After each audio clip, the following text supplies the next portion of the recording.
देखो अध्याय 8 प्रश्नावली 8.1 का प्रश्न क्रमांक 12 आज अपन ये पढ़ेंगे, है ना। प्रश्नावली 8.1 का प्रश्न 12 अपन आज करेंगे, पढ़ेंगे। संलग्न आकृति में यहाँ पर एक आकृति दी है। आकृति का मतलब होता है चित्र। जो होती है हमारी आकृति, ये ऐसी की दिखती है आकृति, है ना। आकृति हो गई, है ना। ठीक, आकृति में ए बी सी डी एक समलंब है। यहाँ पर ना एक चतुर्भुज बना है। चतुर्भुज का नाम क्या है? A B C D. ये समलंब चतुर्भुज है। समलंब किसको बोलेंगे हम? समलंब की एक पहचान ये होती है, मैंने आप लोग को पहले बताया था कि इसमें सिर्फ एक भुजा का युग्म समांतर होगा। मतलब ए बी भुजा के समांतर डी सी भुजा आमने सामने होगी। जरूरी नहीं है कि ये दोनों बराबर भी हो। देखो ये छोटी सी है और ये कैसी है? थोड़ी बड़ी है। दिख रहा है ना, ये छोटी है और ये कैसी है? बड़ी है। लेकिन एक दूसरे के आमने सामने है, मतलब दोनों भुजाएं कैसी है? समांतर है। ए बी भुजा और डी सी भुजा कैसी है? समांतर है। तो ऐसा चतुर्भुज जिसमें सिर्फ और सिर्फ एक भुजा दो भुजाएं समांतर हो। ये वाली भुजा इस भुजा के समांतर है, तो इस चतुर्भुज को हम क्या बोलते हैं? समलंब चतुर्भुज कहते हैं। इसमें ए बी और डी सी समांतर है। ए बी भुजा और डी सी भुजा कैसी है? समांतर है, मतलब एक दूसरे के आमने सामने है। और साथ साथ एक चीज यहाँ पर और दी गई है कि ए डी और बी सी बराबर है। सवाल में ही दिया है। क्या दिया है? कि ए डी, ए से लेकर के डी तक की दूरी ए डी और बी से लेकर के बी सी तक की दूरी बी सी। जितनी बड़ी आपकी ए डी है उतनी बड़ी आपकी बी सी भी है। ए डी और बी सी क्या है? बराबर है। तो सबसे पहले आपको यहाँ पर क्या करना है? सबसे पहले यहाँ पर आपको ये सिद्ध करना है कि कोण ए और कोण बी बराबर है। कोण ए कहाँ है आपका कोण ए ये बना और आपका कोण बी ये बना। आपको ये सिद्ध करना है कि कोण ए और कोण बी दोनों कोण कैसे है? बराबर है। और अगला हमको ये सिद्ध करना है कि कोण सी और कोण डी भी बराबर है। कोण सी कहाँ है? कोण सी ये वाला और कोण डी ये वाला। ये दोनों के दोनों कोण भी बराबर है। आप लोगों को यहाँ पर ये सिद्ध करना है। अब इसके साथ साथ एक चीज और ये सिद्ध करना है कि त्रिभुज ए बी सी, त्रिभुज ए बी सी, ये जो त्रिभुज दिख रहा है आप लोग को, A B C, A B C, A B C, ये वाला त्रिभुज और त्रिभुज बी ए डी, त्रिभुज B A D, B A D, ये दोनों के दोनों त्रिभुज सर्वांग में एक जैसे। ये सिद्ध करना है कि ये वाला त्रिभुज और ये वाला त्रिभुज दोनों कैसे है? सर्वांग में। और अगला आपको ये सिद्ध करना है कि विकर्ण AC, इस चतुर्भुज का विकर्ण AC और विकर्ण BD, इस चतुर्भुज का विकर्ण BD, दोनों के दोनों विकर्ण कैसे है? बराबर है। आपको यहाँ पर ये भी सिद्ध करना है। इतनी चीजें यहाँ पर आपको सिद्ध करके लेके आना है। तो हम हल करेंगे। हल करने के बाद सबसे पहले हम क्या लिखते हैं? जो चीजें हमको सवाल में पहले से ही ऑलरेडी दी जाती है उन्हीं चीजों को हम सवाल में जस का तस लिख देते हैं।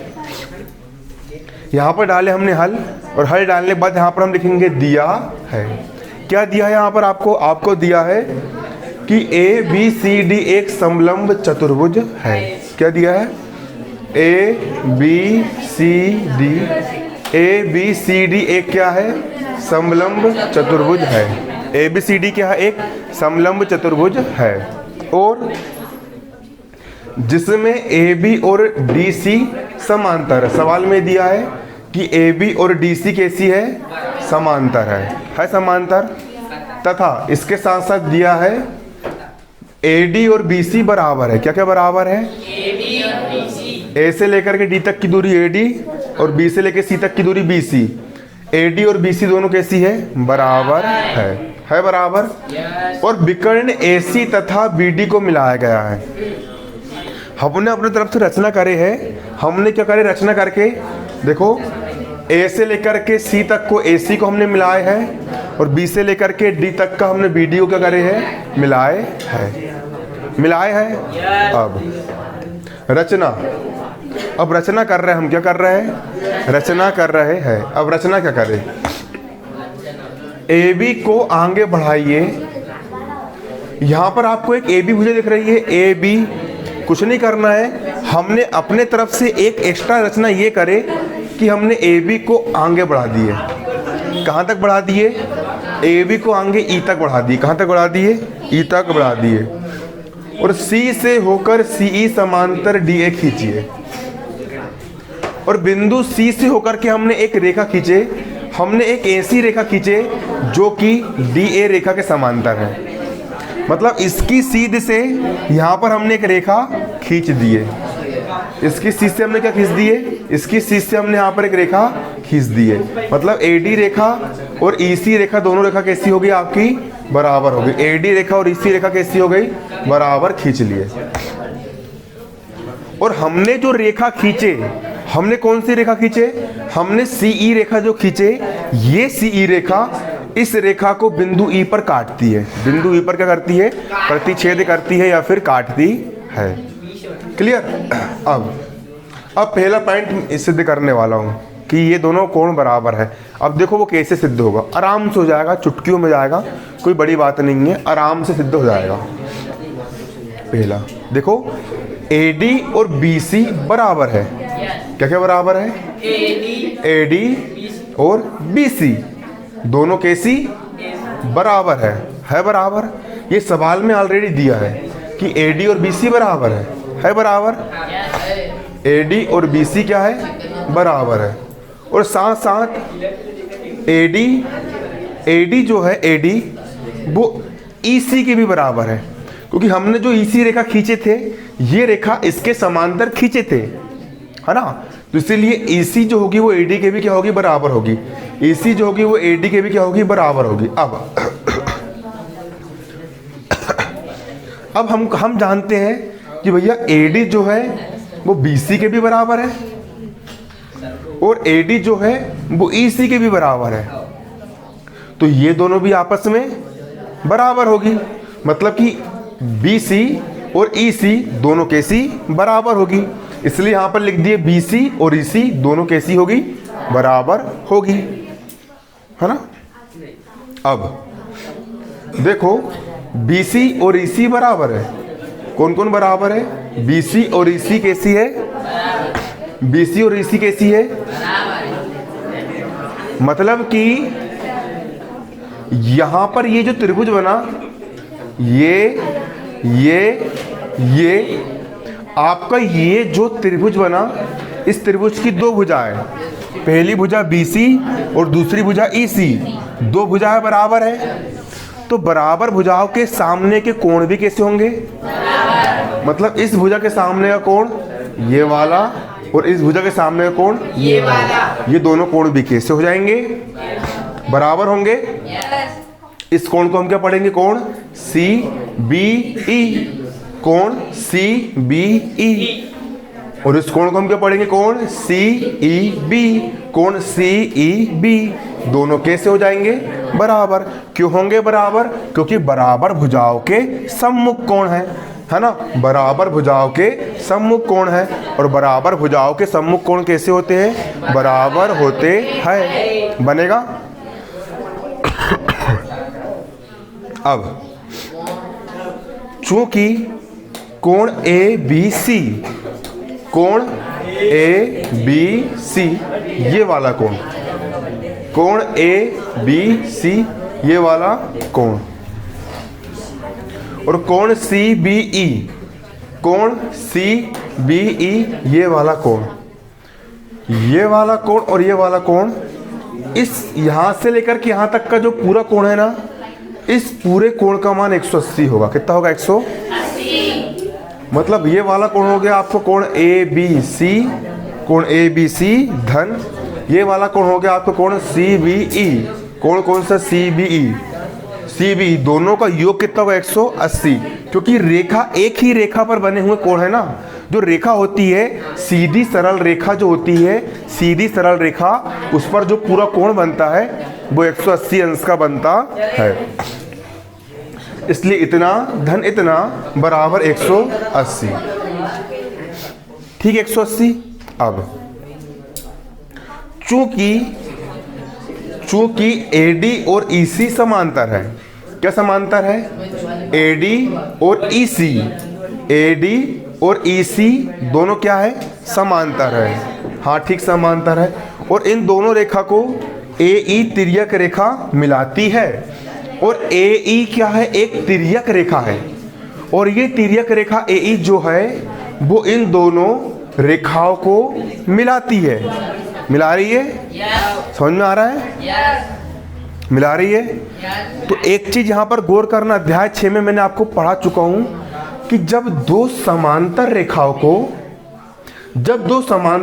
को AD रेखा और EC रेखा दोनों कैसी है? समांतर है। जब दो समांतर रेखा को एक तिर्यक रेखा प्रतिच्छेद करती है तो ये वाला कोण और ये वाला कोण क्या हो जाएंगे? एक ही ओर के अंतः कोण हो जाएंगे। हो जाएंगे, होंगे ना। और एक ही ओर के अंतः कोणों का योग कितना होता है? 180। Very good. कितना होता है? 180। मतलब ये वाला कोण, इस कोण को हम क्या पढ़ेंगे? कोण DAE। ये वाला कोण DAE धन ये कोण ECA। कोण कौन सा? कोण CEB। कोण कौन सा? CEB। ये वाला कोण, इसको ये भी पढ़ सकते हो ना, कोण CEB। कोण कौन सा? CEB। दोनों का योग कितना हो जाएगा? 180। क्योंकि भैया दो समांतर रेखा है और एक रेखा काट रही है, तो एक ही ओर के बने कोणों का योग कितना होता है? 180 अंश होता है। क्लियर? अब देखो, अब कोण DAE का यहाँ पर क्या हो गया? कोण DAE हो गया जैसे का वैसा, धन का हो गया धन। अब कोण CEB लिखा है। कोण क्या लिखा है?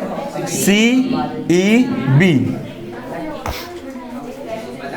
कोण CEB लिखा है, और कोण CEB जो है ये वाला कोण इस कोण के बराबर है, CBE के बराबर है।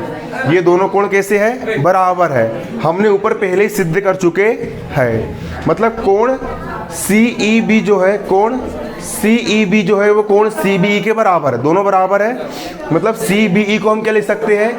CBE को हम कोण CEB लिख सकते हैं। तो उसको हमने क्या लिख दिए?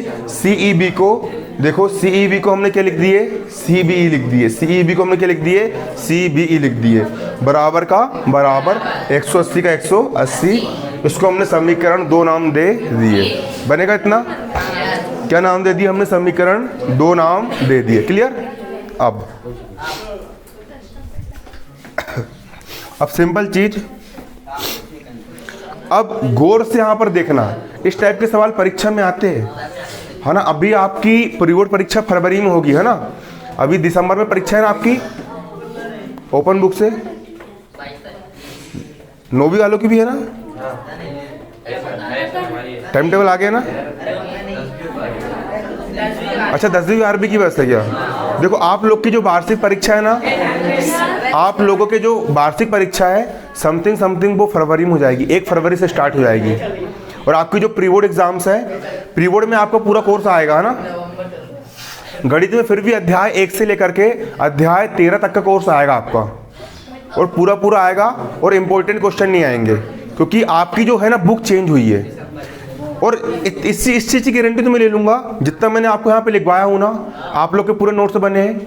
यदि आपने उतने पढ़ लिए ना, अध्याय 8 तक हो गया अपना, अब अध्याय 9 पढ़ लेंगे, 10 पढ़ लेंगे, है ना। उसके बाद फिर ब्रिज कोर्स करवा दूंगा मैं आप लोग को। उतने यदि आपने कर लिए ना, गणित में आपको 100 में 100 नंबर मिल जाएंगे। आप रोज़ समझ भी रहे हो, रोज़ उतार भी रहे हो, रोज़ प्रैक्टिस भी कर रहे हो, है ना कि नहीं। बाकी विज्ञान भी मैंने आप लोग को लिखवा चुका हूँ, विज्ञान भी उतनी चाहेगी, सामाजिक विज्ञान समझा दूंगा, उतना निशान लगवा दूंगा, उतना याद कर लेना, संस्कृत याद कर लेना, आराम से बिल्कुल 80 सुपर परसेंटेज बन जाएगा। क्योंकि आप लोग की गणित डेली की डेली चल रही है, आप लोग रोज़ का रोज़ लिख भी रहे हो और याद भी कर रहे हो आप लोग, है ना कि नहीं।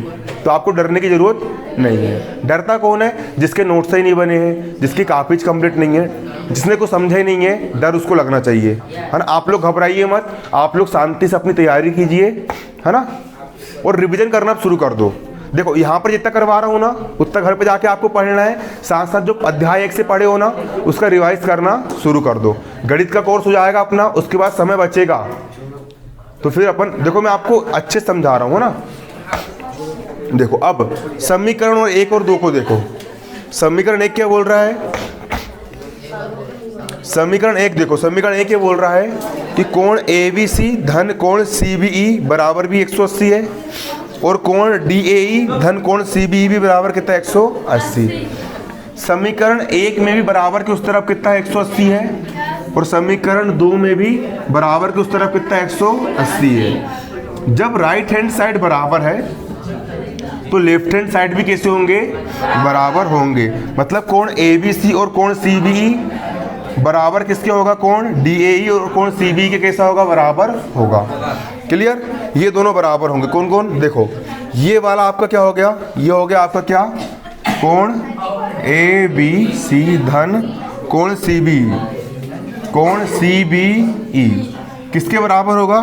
ये इसके बराबर होगा। कोण DAE धन कोण CBE के, कोण DAE धन कोण CBE के बराबर होगा। बराबर किस तरफ? CBE धन का है, उस तरफ जाएगा CBE का हो जाएगा ऋण का, तो फिर कट जाएगा। मतलब इधर के CBE से इधर का CBE कट गया। कितना बचा? कोण ABC बराबर कोण DAE बचा। कोण ABC बराबर कितना बचा? कोण DAE बचा। DAE इसको हम कोण A लिख सकते हैं। क्या लिख दिया हमने इसको? कोण A। और कोण ABC, कोण ABC इसको हम कोण B लिख सकते हैं। क्या लिख दिया इसको हमने? कोण B। कोण A बराबर कोण B, और यही सिद्ध करना था, कोण A बराबर कोण B। हो गया आपका प्रूफ? क्लियर? ये हो गया आपका प्रूफ। अब ये सिद्ध करेंगे हम कि कोण C और कोण D कैसे है? बराबर है। देखो चूंकि कोण A धन कोण D बराबर 180 है, कोण A धन कोण D बराबर 180। अब इन दोनों का योग 180 क्यों है? कोई बता सकता है? इन दोनों का योग 180 क्यों है? कोई बताएगा? इन दोनों का योग 180 क्यों है? क्यों है 180? क्योंकि देखो अध्याय 6 पढ़ चुके हो। अध्याय 6 में मैंने आप लोग को पढ़ा चुका हूँ। अध्याय 8 चालू हो गया है, 2 अध्याय पहले ही पढ़ा चुका हूँ मैंने, और हर बार हर सवाल में समझा रहा हूँ कि जब 2 समांतर रेखा को एक तिर्यक रेखा प्रतिच्छेद करती है तो एक ही ओर के बने कोणों का योग 180 होता है। इसलिए कोण A और कोण D दोनों का योग कितना होगा? 180 होगा। इसको हमने समीकरण 3 नाम दे दिए। अब कोण B और कोण C का योग भी 180 होगा। ये भी इसी कारण से होगा क्योंकि जब भैया 2 समांतर रेखा को एक तिर्यक रेखा प्रतिच्छेद करती है तो एक ही ओर बने कोण और दोनों कोणों का योग कितना होता है? 180। मतलब कोण B और कोण C, कोण B और कोण C दोनों कोणों का योग कितना होगा? 180 होगा। क्या नाम दिए? समीकरण 4 नाम दिए। अब समीकरण 3 में भी राइट हैंड साइड में 180 है और समीकरण 4 में भी राइट हैंड साइड में 180 है। इसमें भी बराबर किस तरफ? 180। इसमें भी बराबर किस तरफ? 180। जब राइट हैंड साइड बराबर है तो लेफ्ट हैंड साइड भी कैसे हो जाएंगे? मतलब ये दोनों भी कैसे हो जाएंगे? मतलब ये वाला कोण A प्लस कोण D, कोण A प्लस कोण D, और ये वाला कोण B प्लस कोण C, कोण B प्लस कोण C दोनों कैसे हो जाएंगे? बराबर हो जाएंगे। अब हमको पता है, हमको क्या पता है? हमको ये पता है और हमने पहले ये सिद्ध कर चुके हैं कि कोण A और कोण B कैसे है? बराबर है। हमने क्या सिद्ध कर चुके हैं? कोण A और कोण B कैसे है? बराबर है। अब कोण A और कोण B बराबर है, मतलब कोण B किसके बराबर है? कोण B कोण A के बराबर है। तो कोण B का मान कितना रख दिए? कोण A रख दिए। अब बराबर किस तरफ भी कोण A है, बराबर के उस तरफ भी कोण A है, तो बराबर किस तरफ है? कोण A से बराबर के उस तरफ कोण A कट गया। कितना बचा? कोण C बराबर कोण D बचा, कोण C बराबर कोण D बचा। ये हो गया आपका प्रूव्ड। ये कर दिया आपने इसको सिद्ध। हो गया सिद्ध। देखो कोण सी बराबर कोण डी, यही लेकर के आना था, कोण सी बराबर कोण डी। हो गया ना सिद्ध। अब तीसरा सिद्ध करेंगे। तीसरा हमारा क्या है कि त्रिभुज ए बी सी और त्रिभुज बी ए डी दोनों कैसे है, सर्वांग सम है। हम ये सिद्ध करेंगे। तो देखो आपको सर्वांग सम को कोई भी सवाल आए परीक्षा में, आपको कोई भी सवाल बना करके दे, कुछ भी दे, आपको पेपर में कोई भी एक चित्र दे देगा और बोल देगा कि भैया सिद्ध करो कि त्रिभुज ए बी सी और त्रिभुज बी ए डी क्या है, सर्वांग सम है।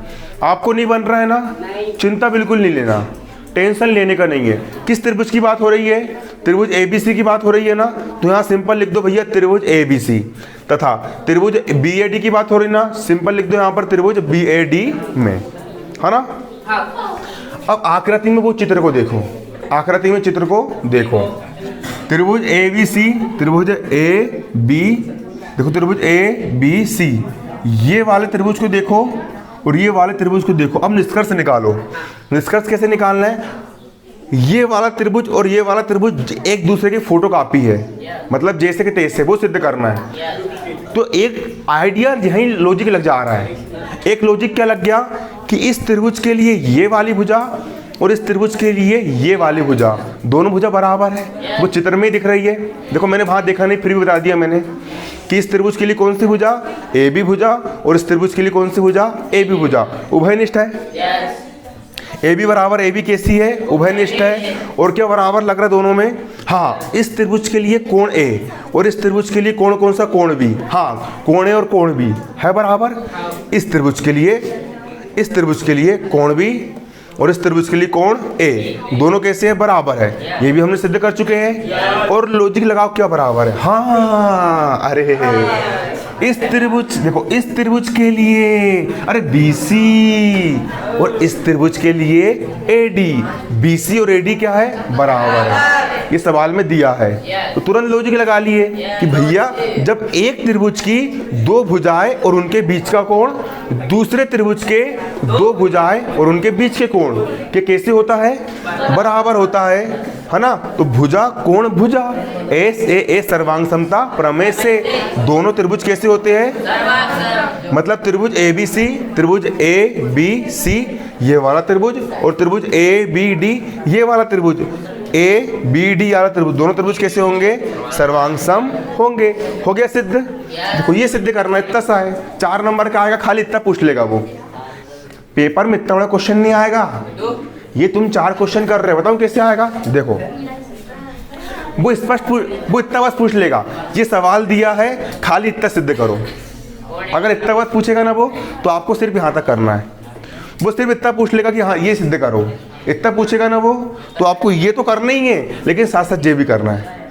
और अगर उन्होंने खाली ये सिद्ध करने को बोला तो कुछ नहीं करना है, सिर्फ इतना कर देना है, 4 नंबर मिल जाएंगे। मतलब जो सवाल पूछेगा है ना, वो पूछना है। अब तुम्हारे दोस्त ने पूछा, क्या पूछा कि भैया तूने क्या खाना खाया करके, आज सुबह तूने क्या खाना खाया, तो आज के बताओगे ना तुम, जो थोड़ी ना बताओगे कि आज से 1 साल पहले मैंने क्या खाया था, है ना कि नहीं। तो वैसे ही पेपर भी होता है। पेपर में अगर क्वेश्चन पूछा कि लाल मिट्टी के बारे में बताओ, तो लाल मिट्टी के बारे में लिखना है, काली मिट्टी के बारे में नहीं लिखना है ना। पेपर में अगर उसने ये पूछ लिया कि भैया अक्षांश रेखा क्या होती है, तो अक्षांश रेखा के बारे में ही लिखना है, देशांतर रेखा के बारे में नहीं लिखना है ना कि नहीं। उसने पूछा चंद्रमा के बारे में, तो पृथ्वी के बारे में नहीं लिखना है, जो पूछेगा क्वेश्चन वो ही लिखना है। और जब कभी पेपर दोगे ना, तो पेपर देते समय हमेशा एक सावधानी ये रखना कि क्वेश्चन को 3 से 4 बार पढ़ना है ना, और 3 से 4 बार क्वेश्चन पढ़ना। उसके बाद नहीं, जब तक पहले क्वेश्चन को समझना। नहीं तो कई बार बच्चे क्या करते हैं मालूम है, कई बार मैं स्टूडेंट लोग की एक बहुत बेकार आदत देखा, क्वेश्चन पता रहता है उन लोग को, अब क्वेश्चन को पढ़ते नहीं है, हल्का सा शुरू का 2-4 लाइन पढ़ ली, अरे ये तो पढ़ा वाला छाप के आ गए, और पता चल रहा है भैया जो तो पूछो कच्छू और थो, और लिख के कोई दूसरा आंसर लिख के आ गए, और माँ साहब में काट पीट के 0 नंबर, और रो रहा है, अरे यार काफ़ी गलत चेक हो गई मेरी, पता नहीं कौन से सड़ियल माँ साहब ने चेक कर दिया। अरे माँ साहब सही है, तुमने खुद ने गलत करके आए हो और तुम अपना दोस्त दूसरे को दे रहे हो, है ना कि नहीं, ऐसा हो जाता है। अब पूछा विज्ञान के चमत्कार और लिख के आ रहा हो नारी शक्ति का निबंध, तो फिर ऐसे में काम कैसे चलेगा, है ना कि नहीं। जो पूछा है वो ही लिखना है। हाँ, और सबसे मेन चीज़ और सबसे ज़रूरी चीज़ मैं यहाँ पर आपको बताऊँगा, 9th क्लास में ना लिखने की स्पीड तो अच्छी कर्री बनाई लेना। मैं तो बता रहा हूँ सबसे बड़ा पछतावा कहाँ होता मालूम है, सबसे बड़ा बेकार कहाँ लगता मालूम है, दिमाग इसलिए ख़राब होता है। मेरा भी 1-2 बार ख़राब हुआ था जब मैं छोटी क्लास में था।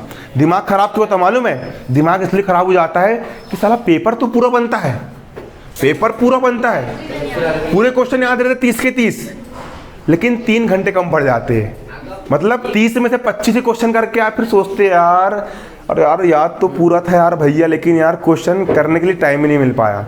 और जिसकी लिखने की है ना, और जिसकी स्पीड लिखने की तेज रहती है, जिसकी स्पीड लिखने की कैसी रहती है, तेज रहती है, वो आधा घंटा पहले ही कर लेता है। इसलिए लिखने की, इसलिए आपके अंदर कितना नॉलेज है वो वैल्यू नहीं करता, वैल्यू ये करता है कि आप पेपर में लिख के क्या आते हो।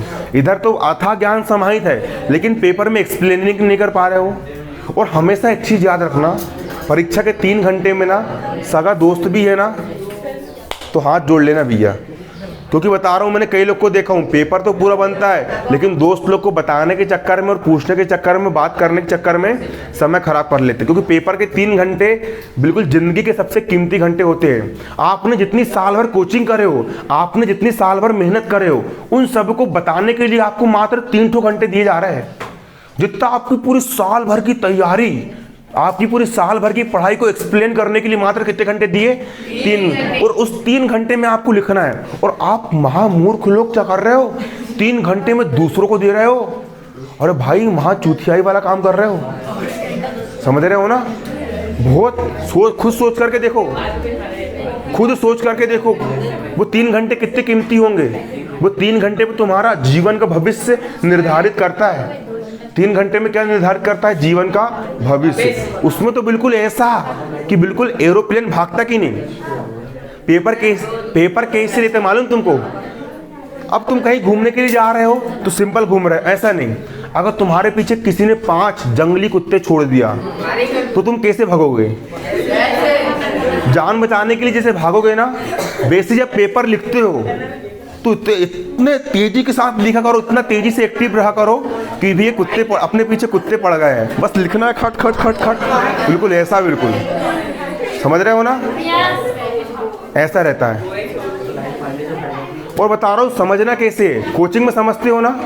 अब मान के चलो कि तुमको कोई व्यक्ति ये बता रहा है कि तुम्हारे पास कोई आदमी आया और उसने ये बोला कि भैया तुम्हारे दादा ने, तुम्हारे दादा के पापा ने तुम्हारे लिए खजाना छुपाया था, और खजाना कितने का था, 10 करोड़ अरब का था। अब तुमसे कोई पूछेगा कि तुम्हारे दादा ने तुम्हारे लिए 1 करोड़ रुपए छुपाए थे, और तुमको कोई बताएगा कि कोई कहाँ छुपाए थे, तुम कैसे फोकस के साथ सुनोगे ना। तो जितने कॉन्सेंट्रेशन से तुम वो चीज़ सुनोगे, जितने कॉन्सेंट्रेशन से तुम वो चीज़ सुनोगे, उतने कॉन्सेंट्रेशन के साथ अगर तुमने सवाल समझ लिए ना, मैं लिख के दे रहा हूँ, 100 में 100 नंबर नहीं आया ना फिर मेरे को बोलना। नहीं तो एक चीज़ सुनना, देखो होता क्या है, 6 घंटे पढ़ने वाला पीछे रह जाता है और 2 घंटे पढ़ने वाला टॉपर बन जाता है। बताऊं क्यों बनता है, अब समझना क्यों बनता है। जो व्यक्ति 6 घंटे के लिए पढ़ने के लिए बैठा, मान चलो कि देखो उसने फोकस के साथ यहाँ पे समझा ही नहीं, समझा क्या, वो बात करने में लिप्त रहा दोस्त के साथ, उन्हें समझा ही नहीं यहाँ पर। अब घर में अब पेपर के पास वो करने के लिए बैठा, वो पल्ले नहीं पढ़, अरे कहाँ से आ गया BSc, अरे कहाँ से आ गया ABC, कुछ पल्ले पड़ा क्या। अब बंदे को वो चीज़ पल्ले नहीं पड़ी क्या, अब उसने घर में करने में 4 घंटे लगा दिया। अब बैठा तो है वो 4 घंटे के लिए, लेकिन बन रहा क्या उससे, नहीं बन रहा। वो दोस्त को फ़ोन लगा रहा, भाई इसका ये कैसे आएगा बता यार। माँ साहब को फिर फ़ोन लगा रहा परीक्षा के समय में, सर जी सवाल समझ में नहीं आ रहा है, ये नहीं आ रहा। और भाई अगर एक व्यक्ति ने पूरे फोकस के साथ समझ लिया और घर गया 5 मिनट में कर लिया, तो जो सवाल सामने वाले ने 4 घंटे में एक सवाल करा, वो सवाल जिसने यहाँ पे समझा था उसने कितने मिनट में कर लिया, 5 मिनट में। तो वो व्यक्ति अगर 2 घंटे पढ़ेगा तो टॉपर बन जाएगा, स्वाभाविक सी बात है, क्योंकि वो व्यक्ति 2 घंटे में 50 सवाल कर डालेगा, और एक इंसान 8 घंटे में भी 2 सवाल नहीं कर पाएगा, तो आगे कौन रहेगा। तो मेन पढ़ाई में ये वैल्यू नहीं रखता कि आप कितने घंटे पढ़ रहे हो, घंटे कभी मायने नहीं रखते कि आप 10 घंटे पढ़ रहे हो, आप जितना पढ़ रहे हो उसमें आपका फोकस कितना है, समझ रहे हो ना, फोकस। मेन वैल्यू करता है फोकस, वही वाला फोकस जो फोकस तुम मोबाइल में गेम खेलने में लगाते हो। वो फोकस तुमने जिस दिन यहाँ देखो गेम खेलोगे तो मिट जाओगे, निस्तो नाबूद हो जाओगे, कुछ मिलने नहीं वाला है नहीं कि नहीं। लेकिन यहाँ फोकस कर ली तो लाइफ चेंज हो जाएगी। यहाँ जिसने फोकस कर लिया उसकी ज़िंदगी बदल जाएगी। और कैचिंग पावर तो तुम लोग का ऐसा होना चाहिए कि किसी ने अपने सामने अगर एक टायर खोल के लगा दिया तो इतना कैचिंग पावर की तुरंत अपन भी टायर खोल के लगा दे। तुम्हारा कैचिंग पावर ऐसा होना चाहिए, किसी ने अपने सामने कोई सब्जी बना दिया तो एक बार में देख के सीख गया कि ऐसी सब्जी बनती है। किसी ने एक बार सवाल समझा दिया तो इतना तेज हो जाओ कि साला मासब यहाँ 41 स्टेप में समझा रहा है और हम उसके आगे की स्टेप समझ जाए। जब मैं पढ़ता था ना तो सर का प्रश्नावली में होते थे कितने 10 सवाल, सर समझाते थे तीसरा सवाल और मैं 90 सवाल में पहुंच जाता था। मैडम बोलती थी कि ये क्या कर रहा है करके, ये मैं तीसरा सवाल समझाई और ये कौन से पहुंच गया 10वें में पहुंच गया। फिर मैडम को बता रहे कि मैडम यहाँ से ऐसा आएगा वहाँ से वैसा आएगा, है ना कि नहीं, ऐसा होता है। देखो अब समझो, सुनो, देखो अब चौथा ये सिद्ध करना है कि विकर्ण AC और विकर्ण BD क्या है, बराबर है। देखो चूंकि त्रिभुज त्रिभुज ABC ये वाला त्रिभुज और त्रिभुज BAD और त्रिभुज कौन सा BAD ये वाला, ये दोनों कैसे सर्वांगसम है। तो सर्वांगसम त्रिभुज की सम्मुख भुजा, सर्वांगसम त्रिभुज की तीनों भुजाएं कैसी होती है, बराबर होती है। मतलब इस त्रिभुज के लिए भुजा BD, भुजा कौन सी BD, और इस त्रिभुज के लिए भुजा AC, कौन सी भुजा AC, दोनों कैसी होगी, बराबर होगी। ये हो गया आपका सिद्ध, ये आपका हो गया, बनेगा।